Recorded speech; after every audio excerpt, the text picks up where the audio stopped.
चलिए तो आज का वीडियो हम लोग शुरू करते हैं। आज का जो हमारा लेक्चर है या वीडियो है, ये फिजिक्स के किसी टॉपिक में नहीं है। आज हम लोग एक कहानी सुनने वाले हैं और कहानी के अंत में समझेंगे कि क्या हमें इससे कुछ ऐसी जानकारी मिली जिससे हम अपने नॉलेज में कुछ या 1% की प्रोग्रेस देख पाएँ। तो चलिए कहानी सुनते हैं। कहानी है, यूरोप का एक शहर है स्वीडन। स्वीडन में एक परिवार रहा करता था। उस परिवार में एक माता पिता और दो बच्चे, 4 व्यक्तियों का परिवार था। अब होता क्या है कि जो परिवार में उसके पिता थे, दो बच्चे जिसके पिता थे, पिता का नाम था इमैनुअल, बड़े बेटे का नाम था अल्फ्रेड नोबेल। उसका जो पिता था अल्फ्रेड नोबेल का, वो बिजनेस किया करता था केमिकल्स वगैरह का, और वो इस प्रकार का केमिकल था कि जिसका यूज हथियारों वगैरह में, जो मशीनरी वगैरह होता है उन चीज़ों में, या जो सैनिक वगैरह जो यूज करते हैं वैसे चीज़ों में उसका प्रयोग होता था। ऐसे ही कुछ समय बीतता गया। ये बात है स्वीडन का। स्वीडन में वो लोग बिजनेस कर रहे होते हैं, परिवार चला रहे होते हैं, बढ़िया से प्रोग्रेस कर रहा होता है उनका बिजनेस। कुछ समय होता है, लेकिन देखते हैं उनके पिता इमैनुअल देखता है कि हमारा बिजनेस यहाँ पर बढ़िया चल नहीं रहा है।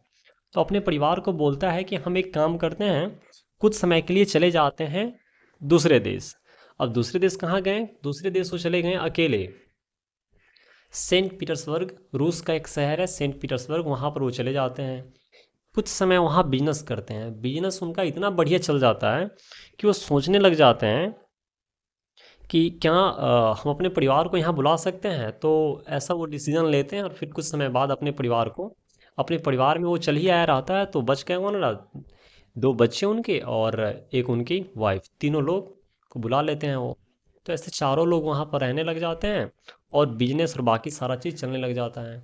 इमैनुअल का दोनों लड़का बहुत ही बढ़िया था पढ़ने लिखने में, पढ़ाई लिखाई भी कर रहा था। बाकी बच्चों के साथ क्या होता है कि हम लोग देखते हैं कि जनरली बच्चे किसी एक फील्ड में बेहतर होते हैं।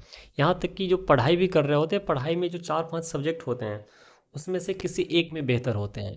लेकिन इमैनुअल का जो दोनों लड़का था, उसमें से बड़े वाले लड़के के साथ क्या था कि वो बहुत ही बढ़िया था एक से अधिक चीज़ों में। अगर वो पेंटिंग, ड्राइंग, सिंगिंग जो भी करता उसमें भी परफेक्ट। फिलोसफर भी था, इकोनॉमिक्स पढ़ने में उसको रुचि था, साइंटिस्ट भी बाद में जा कर के बना, और भी बहुत सारे फील्डों में वो एक्सपर्ट था। तो हर फील्ड में वो बचपन से ये था। तो इमैनुअल ये सब देख करके उसको पढ़ाया लिखाया भी बहुत बढ़िया से, और बहुत बढ़िया किया वो लड़का बाद में जा कर के। फिर ऐसे ही बिजनेस चलता गया चलता गया। कुछ समय के बाद हम लोग देखते हैं, अभी हम लोग चर्चा किए हैं कि इमैनुअल जो काम किया करता था उन चीज़ों की डिमांड, वॉर वगैरह हो रहा था उसी समय हो रहा था। तो कुछ समय ऐसे ही बीतता गया, और एक वॉर होता है यूरोप में, उसको हम लोग कहते हैं क्रीमिया वॉर। क्रीमिया वॉर होता है तो बहुत डिमांड बढ़ जाता है केमिकल्स का, हथियार वगैरह का। तो इमैनुअल जो कि स्वीडन से चला गया रहता है सेंट पीटर्सबर्ग, वहाँ पर वो हथियार और बहुत सारी चीज़ें बनाना शुरू कर देता है, और क्रीमिया वॉर में देशों को बेचना शुरू कर देता है। उस क्रीमिया वॉर तक होता क्या है कि इसका सेल इतना बढ़ जाता है कि ये दिनों दिन, हम लोग कहते हैं ना दिन दुनी और रात चौगुनी तरक्की होता है, ठीक उसी प्रकार ये इतना जल्दी प्रोग्रेस करने लगता है, उसकी कोई सीमा नहीं होती है। उसी समय क्या होता है, एक देश की तरफ से इसको ऑर्डर आता है कि आप मेरे लिए एक लार्ज अमाउंट में वेपन्स बना दीजिए, हथियार बना दीजिए। तो इमैनुअल कहता है कि ठीक है, हम आपके लिए हथियार बना देंगे। अब हम लोग जैसे देखते हैं, एक छोटा सा ये है कि जैसे बिजनेस डूब कैसे जाता है। मान लेते हैं कि हम बिजनेस कर रहे हैं, बिजनेस का बजट है हमारे पास 10 रुपया, और हमें कोई ऑफ़र दिया है कि आप मेरे लिए काम कर दीजिए, हम आपको इतना पैसा देंगे। और वो काम हमसे करवाना चाह रहा है 15 रुपया का। हम क्या किए, 3 रुपया था मेरे पास, 12 रुपया हम किसी से लोन ले लिए और प्रोडक्ट वगैरह तैयार कर दिए। और जब हम गए उसको देने, तो वह व्यक्ति बोला कि नहीं नहीं हमें नहीं चाहिए। अब ऐसे कंडीशन में हम 12 रुपया जो लोन लाए हैं, हम तो चुका नहीं पाएंगे, डूब जाएंगे। वही होता है इमैनुअल के साथ। इमैनुअल क्या करता है, उसको एक बड़ा ऑर्डर आता है वेपन्स बनाने का, तो ये बगैर कुछ ज़्यादा सोचे समझे बहुत बड़ा डेट ले लेता है, लोन। डेट को कहते हैं लोन हम लोग इकोनॉमिक्स में। तो डेट ले लेता है। उसके बाद ये बहुत लार्ज अमाउंट में वेपन्स बनाता है। लेकिन वेपन्स बना ही रहा होता है क्योंकि क्वांटिटी बहुत ज़्यादा था, तो बनाने में इसको समय लग जाता है। अब ये बनाता है, लेकिन उस समय तक जो वार हो रहा होता है क्रीमिया वॉर, वो वार हो जाता है ख़त्म। क्रीमिया वॉर को हम लोग पढ़ेंगे वर्ल्ड हिस्ट्री में। तो वॉर हो जाता है ख़त्म, और जैसे ही वॉर हो जाता है ख़त्म तो इसका जो डिमांड था वेपन्स का वो घट जाता है। और जो देश ऑर्डर किया रहता है कि हाँ हमें चाहिए, वो देश क्या करता है, ऑर्डर को कैंसिल कर देता है।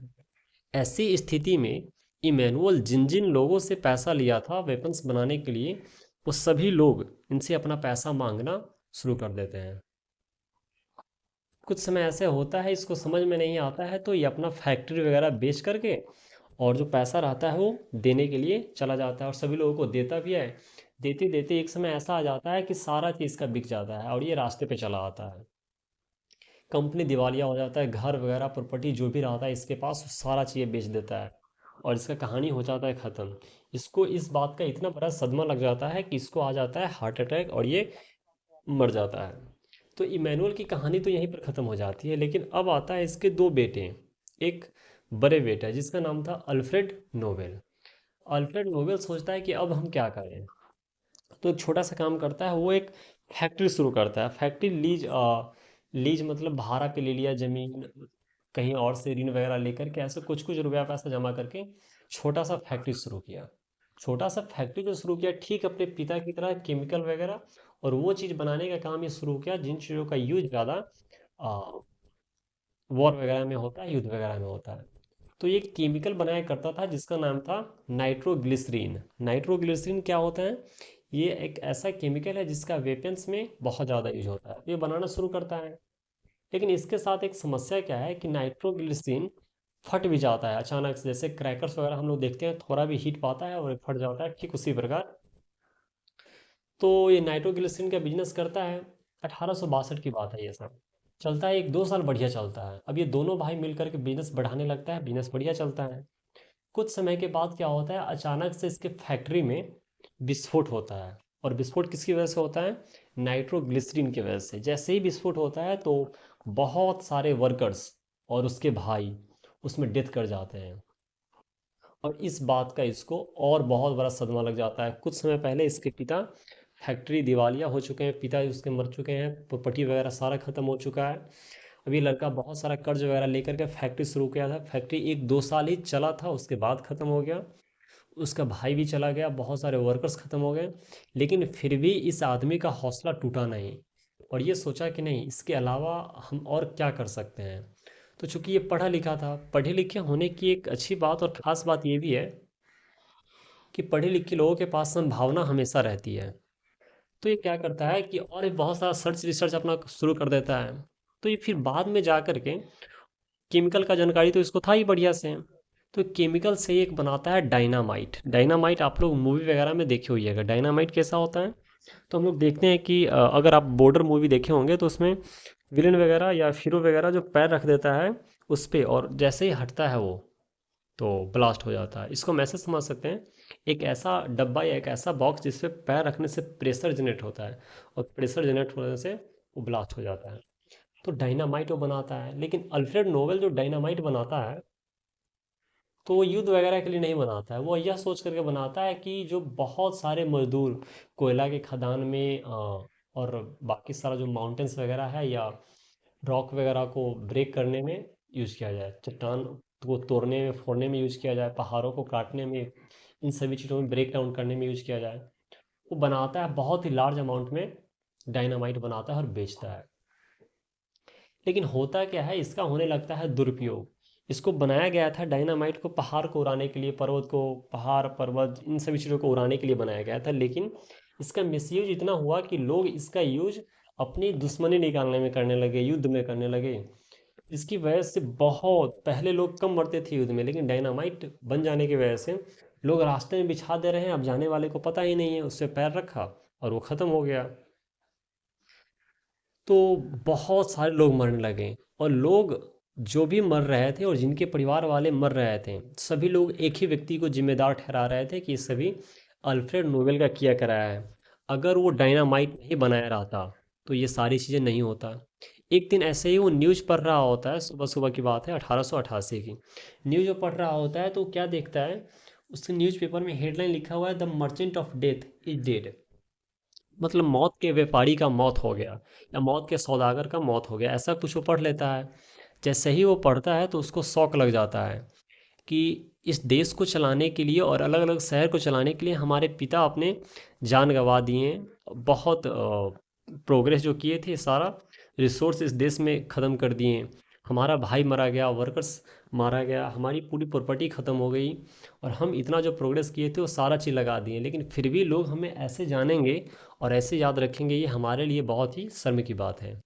यह सोच करके वो क्या करता है, सोचता है कि अपनी प्रॉपर्टी को हम दान कर देंगे। और दान कैसे? दान करने के लिए वो बताता है कि हम दान उस व्यक्ति को करेंगे पूरे प्रॉपर्टी। अब थोड़ा सोचने और समझने वाली बात है। इसका पिता तो खत्म हो गया रहता है, सारी चीज़ों को बेच दिया रहता है, लेकिन हम पहले बता चुके हैं, ये लड़का बहुत ही क्रिएटिव माइंड का रहता है, एक से अधिक फील्ड में काम कर चुका होता है। यहाँ लोगों को एक चीज़ इन्वेंट करने में, किसी एक चीज़ की खोज करने में 60-70 साल लग जाते हैं, या कई कई को तो लगता दो दो जन्म लग जाता है। लेकिन यह व्यक्ति अपने उस छोटी सी आयु काल में वो 350 से ज़्यादा चीज़ रिसर्च कर चुका था और खोज कर चुका था। अब समझ सकते हैं, जब व्यक्ति एक चीज़ का खोज करता है तो उसके पास विकल्प बहुत सारे खुल जाते हैं पैसा आने का। और जो व्यक्ति 350 से ज़्यादा चीज़ खोजा हो, इन्वेंट किया हो, उसके पास रुपये पैसों की तो कोई कमी नहीं होगी। इसके पास बहुत सारा रुपया पैसा था, लेकिन इनके वंशज कोई नहीं थे, क्योंकि ये शादी नहीं किया था अल्फ्रेड नोबेल। तो सोचता है कि क्या करें, तो पूरा प्रॉपर्टी को ये दान करने का फैसला करता है। कहता है कि हमारा 100% जो प्रॉपर्टी है, उसका 94% हिस्सा किसी ऐसे व्यक्ति को डोनेट किया जाए जो किसी खास फील्ड में काम करे। मतलब एक ही बार में 90% नहीं, जो प्रॉपर्टी है उसका कुछ परसेंट इस साल, कुछ परसेंट अगले साल, कुछ परसेंट ऐसे करके। तो ऐसा शुरू हुआ। तो वो सोचता है कि किन किन लोगों को दिया जाना चाहिए। तो इनका मानना था, चूंकि ये साइंस से जुड़ा हुआ था अल्फ्रेड नोबेल, तो ये कहता है कि अगर कोई व्यक्ति फिजिक्स में बहुत बेहतर करता है तो उसको हमारे नाम का प्राइज, मतलब अल्फ्रेड नोबेल, तो नोबेल प्राइज दिया जाना चाहिए।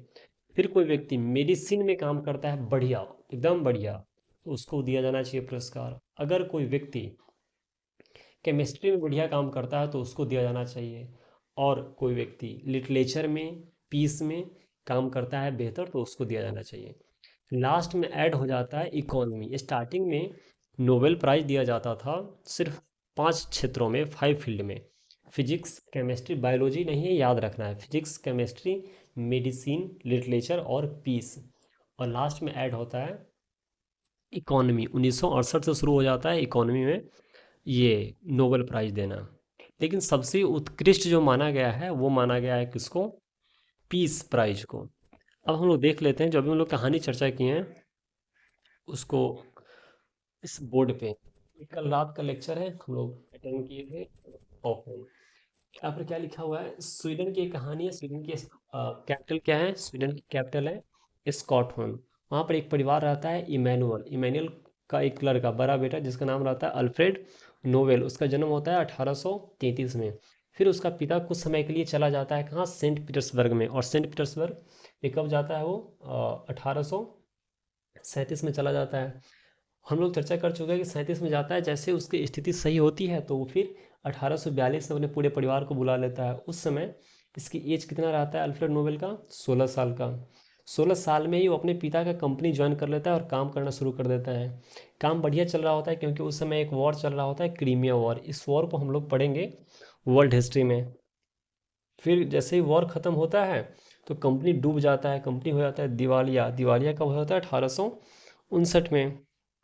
जैसे ही 59 में ख़त्म हो जाता है, उसके पिता को आ जाता है हार्ट अटैक। उसके बाद ये सोचता है कि अब हम क्या करें।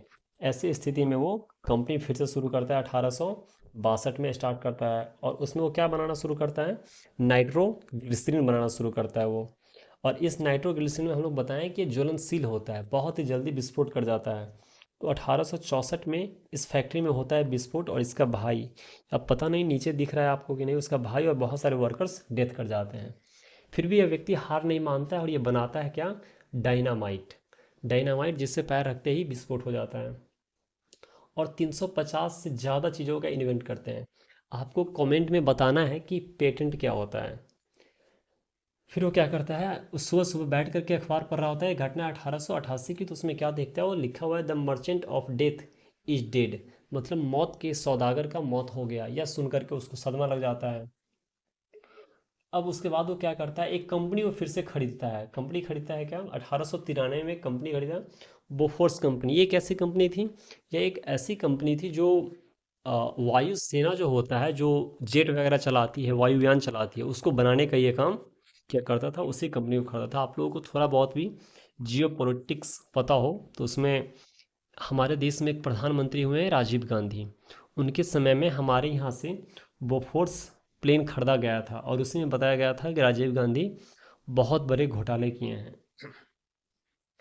फिर आता है 1894। 1894 में क्या करते हैं वो, बिल ऑफ प्रॉपर्टी बनाते हैं कि हमारे पास जो प्रॉपर्टी है वो डोनेट किया जाए। और डोनेट किया जाए तो 5 फील्ड में, और स्टार्टिंग में था 5 फील्ड, लास्ट में एक फील्ड और ऐड कर दिया गया, तो अब हो गया टोटल 6 फील्ड। और वो फील्ड कौन कौन से, फिजिक्स, केमिस्ट्री और मेडिसिन। मैथ नहीं समझ लेना है, फिजिक्स, केमिस्ट्री, मेडिसिन, पीस और लिटरेचर, लास्ट में ऐड होता है इकोनॉमी।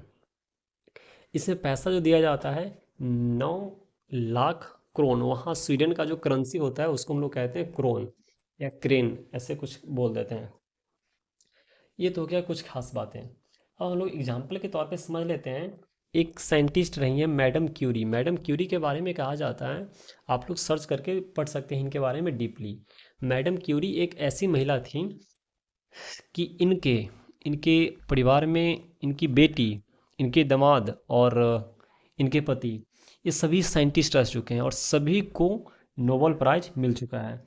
इकलौता ऐसा परिवार है जिसमें पूरे परिवार के आदमियों को मिला है ये नोबेल प्राइज। तो एग्जाम्पल के तौर पे क्या याद रखना है कि मैडम क्यूरी को 1903 मतलब 1903 में मिला है रेडियो एक्टिव खोज के लिए, और 1911 में मिला है रेडियम की खोज के लिए।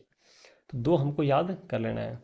इनके बारे में एक चीज़ और कहा जाता है कि ये पढ़ते पढ़ते और रिसर्च या खोज में इतने संलग्न हो जाती थी कि इनको पता ही नहीं चल पाता था कि हम खाए पिए हैं कि नहीं। तो एक बार 27 या 28 दिन के बाद ये बेहोश पाई गई अपनी लैब में। जब और ये जब काम करती थी तो गेट और खिड़की वगैरह लगा दिया करती थी ताकि कोई आया जाए नहीं।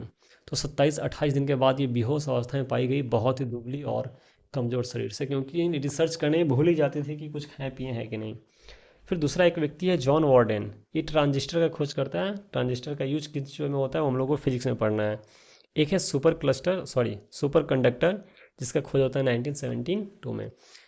भारत के भी बहुत सारे लोगों को नोबेल प्राइज मिल चुका है। इस में एक चीज़ और है, जैसे एक ये है यूसुफ मलाला। एक ऐसी लड़की, हम लोग इस पर भी थोड़ा चर्चा कर लेते हैं। ये हमारे ही पड़ोसी देश पाकिस्तान की लड़की है। ये हम लोग जानते हैं कि अभी भी मुस्लिम कम्युनिटी में पढ़ाई लिखाई को उतना महत्व नहीं दिया जाता है। अब तो पता नहीं, लेकिन पहले उतना महत्व नहीं दिया जाता था।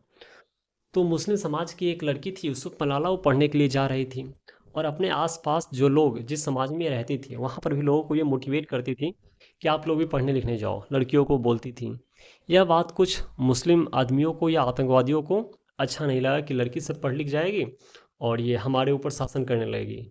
इसलिए वो सोचा क्या कि यूसुफ मलाला को ही मार दिया जाए, जो कोई जाएगा ही नहीं, कोई मोटिवेटर ही नहीं रह जाएगा पढ़ना और पढ़ाने के लिए कहने वाला। तो ये लड़की जा रही होती है बस में बैठ करके जा रही होती है, तो कुछ आतंकवादी आते हैं बंदूक लेकर के और बंदूक तान देते हैं सभी बच्चों पर, बोलते हैं कि बोलो यूसुफ मलाला कौन है इसमें से। तो कुछ बच्चा बताता है कि ये है, तो यूसुफ मलाला खड़ी हो जाती है और कहती है हाँ हम ही है यूसुफ मलाला। और जैसे ही बोलता है तो 3-4 गोली, 3-4 या 11 या 17-18 गोली मार देता है इसको। जैसे ही मारता है सिर वगैरह सभी पर लग जाता है। तो उस आतंकवादी को तो लग जाता है कि वो मर गई और वो चला जाता है। लेकिन जब इसको ले जाया जाता है, फिजियोथेरेपी किया जाता है इंग्लैंड में, वहाँ जा कर के ठीक हो जाती हैं। ब्रेन में बहुत सारा ब्लड क्लॉट हो जाता है। क्लॉट का मतलब होता है ब्लड जम जाना। तो ब्लड बहुत सारा जम जाता है, बहुत परेशानी बढ़ने लगती है। तो ये इतना हिस्सा आधा, अगर आप वीडियो वगैरह देखिएगा तो ये वाला हिस्सा उसका पूरा हटा हुआ है और फिर निकाल दिया जाता है, फिर उनको ठीक किया जाता है। तो अभी भी अगर आप यूसुफ मलाला का पिक्चर देखिएगा तो पूरा पिक्चर नहीं देखने को मिलेगा, यहाँ तक वो दुपट्टा रखी हुई है ऐसे करके। लेकिन लड़की जब इतने खतरनाक सिचुएशन से निकलने के बाद भी वो आवाज़ उठाती है कि नहीं नहीं पढ़ना लिखना ज़रूरी है। और तब उसका उम्र कितना रहता है, एज 17 साल। अब ये बात पहुंचता है कहाँ पर, स्वीडन में। तब इनको भी एक पीस के लिए नोबेल प्राइज़ दिया जाता है कि ये लड़की शांति के लिए काम कर रही है, इनको अपने जान का कोई परवाह नहीं है और लोगों की भलाई के लिए ये पढ़ाई लिखाई की बात करने वाली लड़की है जो शांति की प्रचार कर रही है। इसके लिए भी इनको क्या दिया गया था, नोबेल प्राइज़ दिया गया। तो याद क्या करना है सो हम बता दे रहे हैं। सबसे कम उम्र में जो मिला है दुनिया में नोबेल प्राइज़, उसमें से इकलौती ये है यूसुफ मलाला। कब मिला है उसको? 17 साल की एज में। आपको कमेंट में दो चीज़ बताना है, एक तो पेटेंट क्या होता है, और यूसुफ मलाला के साथ कौन से ऐसे भारतीय थे जिनको भी दिया गया था नोबेल प्राइज़। इसमें बहुत सारा ये टिक लगा हुआ है क्योंकि हम लोग कल ऑफलाइन इन सभी चीज़ों की चर्चा कर रहे थे, इसलिए इस पे ये लगा होगा। तो आप एक मोटे तौर पे कॉन्सेप्ट बनाने के लिए एक स्क्रीनशॉट ले सकते हैं। मिलते हैं हम लोग किसी और वीडियो में। आज के लिए धन्यवाद।